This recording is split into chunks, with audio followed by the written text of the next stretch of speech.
Nag-content ba kayo ng mukbang ni Papa kagabi? Hindi naman anak, bakit mo natanong yan? Rinig kasi kita kagabi, sabi mo kay Papa, sige na mahal, kainin mo na yan. Ano ba yung ipapakain mo kay Papa, Ma? Ma, may kapatid na ba ako? Wala baby, bakit mo natanong yan?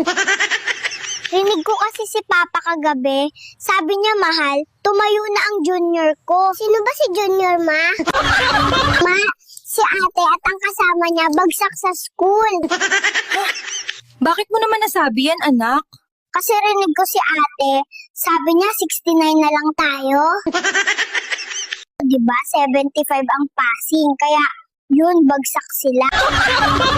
Baby, di ba sabi ko gisingin mo kuya mo para pumasok? Bakit mo dinuraan ng kuya mo? Kasi rinig ko kayo kagabi ni Papa, sabi mo, mahal, duraan mo para pumasok. Kaya dinuraan ko si Kuya para pumasok.